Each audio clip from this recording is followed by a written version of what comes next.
Ya, teman-teman kan di sini kan saksi juga ya. Bagaimana sudah berapa minggu ini kita gas terus soal undang-undang perampasan aset ini, kita maksimalkan mengundang atau memenuhi permintaan pemberian pendapat ya, dari berbagai elemen masyarakat terkait RUU perampasan aset. Perlu kami sampaikan bahwa undang-undang ini adalah undang-undang yang sama sekali baru, bukan undang-undang perubahan. Karena itu lebih banyak yang dibahas pastinya dibanding undang-undang yang kemarin kita bahas di sini seperti KUHP, undang-undang polisi ya, yang hanya membahas beberapa pasal. Ini kita meng-create satu undang-undang sejak awal sekali ya. Bagaimana di konstitusi kita, DPR memiliki kewenangan untuk membentuk undang-undang. Untuk membentuk undang-undang itu kita dimulai dengan penyusunan. Nah, kemarin kita dikritisi kenapa waktu penyusunan masyarakat nggak dilibatkan. Nah, ini kita libatkan maksimal masyarakat mulai penyusunannya ya. Kita minta masukan dari masyarakat ya, dan banyak sekali masyarakat yang memang antusias ingin hadir di RDPU di hari ini ya. Saya sampaikan ini sejauh ini yang sudah kita dengar ya, masukan dari masyarakat. Yang pertama dari Kepala Badan Keahlian DPR RI 15 Januari, kemudian dari pakar hukum Kurnia Ramadana, dari Prof. Dr. Hipnu Nugroho, Dr. Maradona, ya, kemudian Pak Chandra Hamzah, Advokat Cinta Tanah Air, Kongres Advokat Indonesia, Peradi SAI tadi ya, Peradi DPN Peradi ya tadi juga, kemudian dari Koalisi Masyarakat Sipil atau Lembaga Swadaya Masyarakat ada Perhimpunan Mahasiswa Hukum Indonesia ya, kemudian Profesor I Gede Widana Suwarta ya, ada lagi Heri Firmansyah, kemudian Oce Madril, kemudian Harkristuti Harkrisnowo, kemudian Prof. Neng Jubaidah, mahasiswa magang di DPR, kemudian Luki Raspati, kemudian Tuti Rahayuningsih, Dr. Khalif, kemudian pengurus besar Serikat Mahasiswa Muslimin Indonesia PBSMI ya, kemudian ada juga Dr. Yusuf Saifuddin, kemudian ada Dr. Didi Sunardi, ada perwakilan Senat Mahasiswa tadi dari Universitas Islam Negeri Syarif Hidayatullah Jakarta ya, untuk yang akan segera memberikan masukan dalam waktu dekat ini. Diantaranya ada dari BEM Trisakti, saya tadi sudah berkomunikasi dengan presidennya ya, Saudara Putra ya, Saudara Putra, insya Allah mereka juga berkenan hadir di sini ya, dan ada beberapa BEM lagi kita berikan kesempatan untuk memberikan. Mana Bu Ica, ini mana ya daftarnya ya yang akan hadir ya, sorry ya.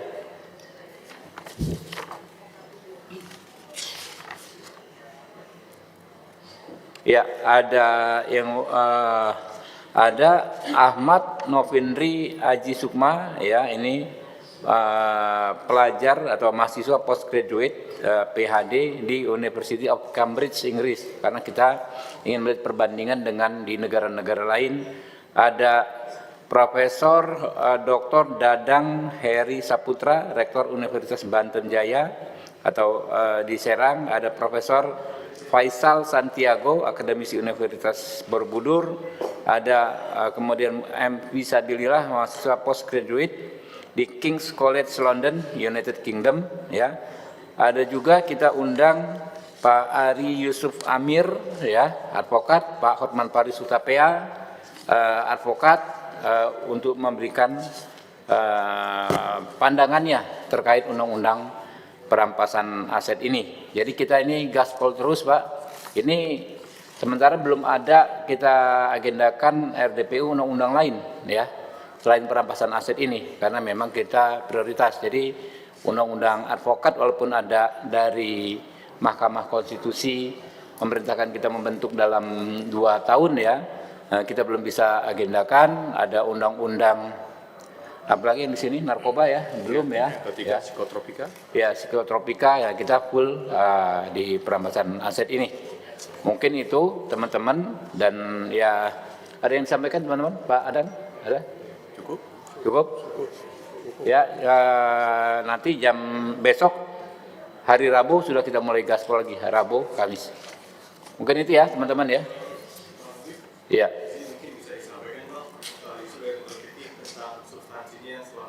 Ya, jadi substansi. Nah, soal substansi teman-teman, pertama debatnya ya, perdebatannya adalah soal bagaimana menyeimbangkan antara kepentingan aset recovery untuk kerugian keuangan negara dengan agar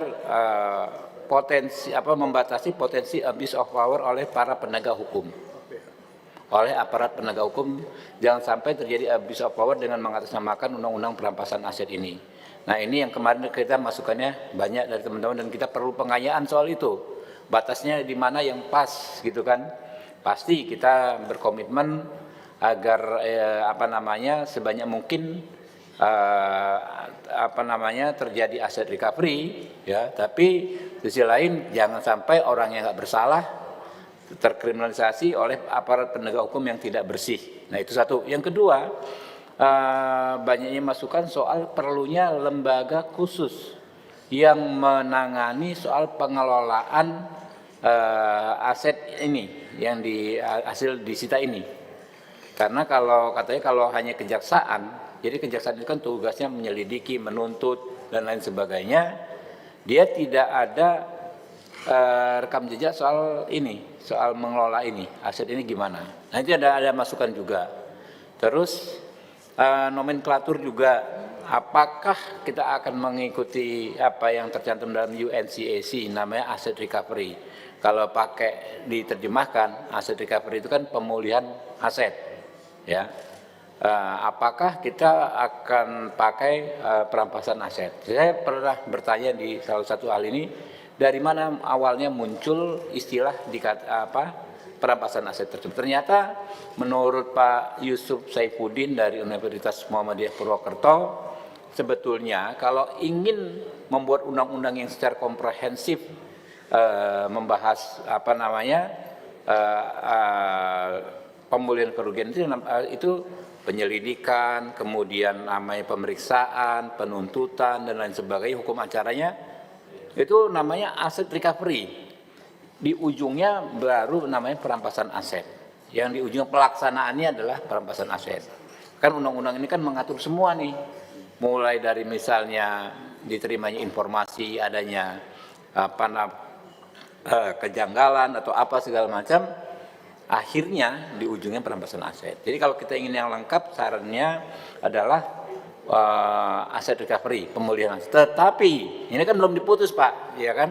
Tetapi kita masih mau dengar masukan dari masyarakat. Inginnya seperti apa? Dan kita harus nanti di masing-masing anggota Komisi 3 yang akan menyusun dan membahas ya akan sampaikan sikapnya. Mungkin itu ya teman-teman. Ini ada yang dari Lombok Tengah nih sekarang soal air keras. Ya, silakan. Ya. Ya. Ya.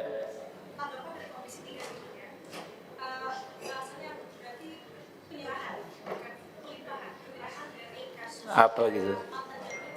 Oh, oke.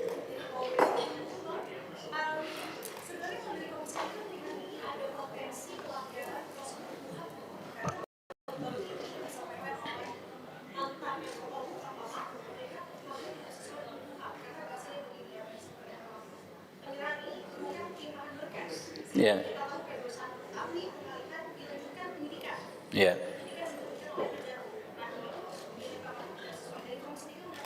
Ya, kami kan gini nih ya, Mbak ya. Kami ini anggota DPR, bukan hanya berkepentingan untuk bicara, tapi kami justru harus mendengar, termasuk masukan dari Pak Mahfud. Apakah sudah sesuai dengan KUHP atau belum? Ya. Kalau menurut Pak Mahfud belum sesuai dengan KUHP, ya mungkin kami juga akan undang Pak Mahfud, ya kami akan dengar pendapat beliau, kan beliau profesor, ya kita tentu soal keilmuan harus banyak belajar dari beliau. Kalau menjadi masukan ya akan kami teruskan, ya. Jadi kita belum sampai kesimpulan juga, Pak. Memang itu bukan pelimpahan sebagaimana rangkaian hukum acara pidana dari penyidik ke penuntut, ya. Itu bukan, itu penyerahan penanganan perkara dari institusi namanya polisi, Polri, Bareskrim, Kakortas ke institusi lain, kejaksaan. Dua hal nih Mbak ya. Pertama, kita sama-sama menginginkan kasus ini diusut secara tuntas. Artinya apa? Siapa yang bertanggung jawab, peristiwa yang terungkap tuntas, harus jelas ya, dan harus dimintai pertanggungjawaban secara hukum. Itu kita sepakat. Tapi yang kedua ya, kita ingin tidak menginginkan terjadinya gesekan ya, friksi antar institusi penegak hukum. Walaupun berbusa-busa kita ngomong ini adalah oknum, ini adalah individu, ini adalah perbuatan orang per orang. Ini bukan soal lembaga ya, bukan kebijakannya juga ya, sehingga nggak perlu timbul gesekan. Tapi de faktual kita nggak bisa nafikan, bisa terjadi gesekan yang akhirnya kontraproduktif dengan tujuan penegakan hukum yang saya bilang di pertama tadi ya.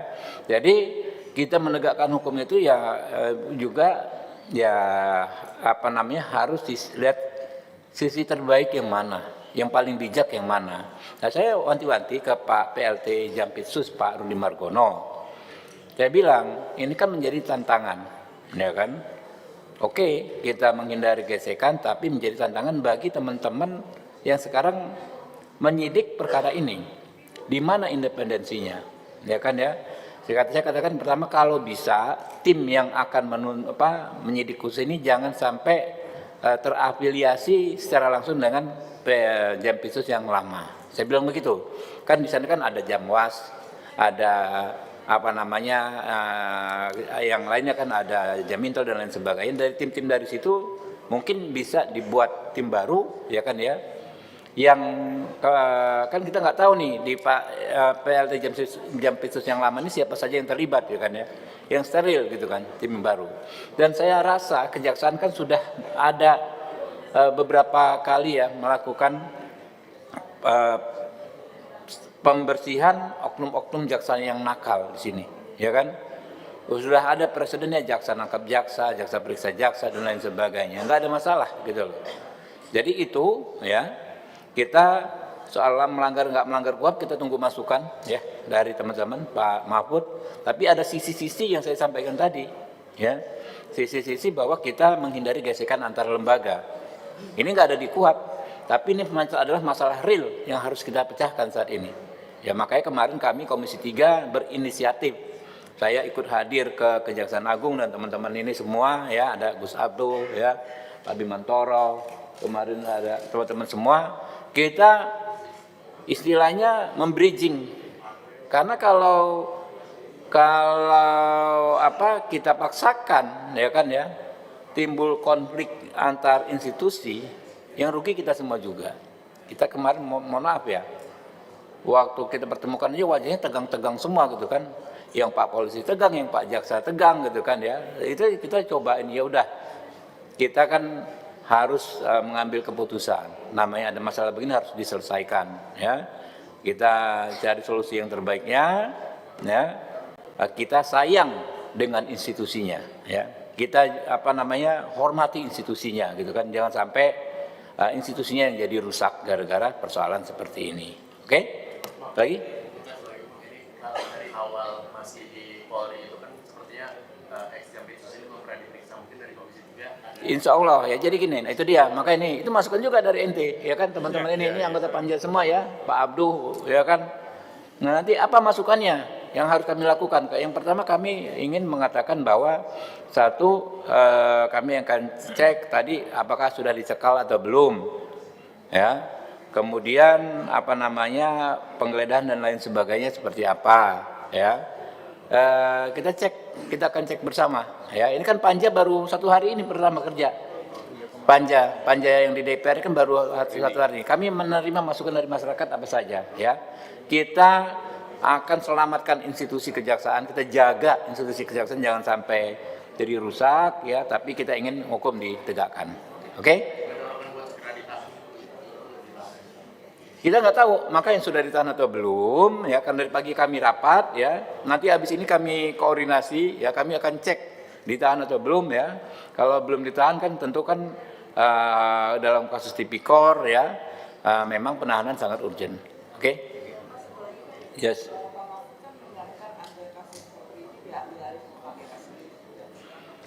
Iya, boleh saja, ya, silakan saja kalau KPK kan punya kewenangan. Tapi gini, kita kemarin sudah sampaikan bahwa kasus ini disupervisi langsung oleh KPK, kan sama aja, ya kan? Jadi KPK melakukan supervisi, gitu, oke? Yuk, makasih ya. Yuk. Langsung yang Lombok Tengah nih, seru juga nih. Ya.